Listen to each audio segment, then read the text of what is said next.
के प्रिय हैं, हमारे भाई हैं, हम यहाँ से तस्लीम करते। अगर आप पर कोई आंच आती है तो हम पर भी आती है, हमारे देश पर आती है, क्योंकि हमारा देश अनेकता में एकता की बात करता है। यही हमारी विशेषता है, यही भारत दुनिया में जाना जाता है। ये मोहब्बत का जलसा है। कुछ बातें ऐसी हैं जिससे इत्तेफाक भी नहीं रखते हों हम, परंतु आज जो समय है उन सब बातों को दफन करने का समय है। पूर्व में क्या हुआ था हम जानते नहीं, मगर वर्तमान में क्या हो रहा है कि हिंदुस्तान का नेतृत्व, हिंदुस्तान आगे बढ़ रहा है और हिंदुस्तान पूरी दुनिया में नंबर 1 हो गया है।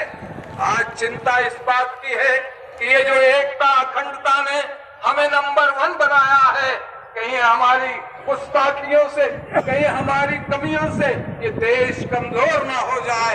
यहाँ ये मैं देना चाहता हूँ, ये हम सबका कर्तव्य है, इंडिविजुअल है, सबका अलग अलग है। ये हमें ध्यान रखें। हम जो भी बोले, जो भी कहें, वो भारत की एकता के लिए कहें, अनेकता के लिए कहें, जोड़ने की बात करें, क्योंकि भारत के जितने भी मजहब हैं, भारतीय जितने भी मजहब में बटे हुए हैं, उन सबका एक ही लक्ष्य है, वह भारत माता को, भारत को आगे बढ़ता हुआ देखना चाहते हैं, क्योंकि ये आपका मादरे वतन है। मैं अंत में अधिक नहीं कहता, यहाँ से एक पैगाम जा रहा है एकता का। न डर है न भय है, सब लोग मिलकर अपनी अपनी बात रखने का अधिकार हमको है। हमारे कॉन्स्टिट्यूशन ने हमको ये इजाजत दी है कि हमें अपने ख्यालात अपने तरीके से रख सकते हैं, हमारे मतभेद हो सकते हैं, मगर हमारे मन भेद नहीं है, क्योंकि हम एक ही ईश्वर की संतान हैं, हम इसमें विश्वास रखते हैं। मैं ये कहना चाहता हूँ कि आप सब ये बढ़ करके यहाँ जाएं।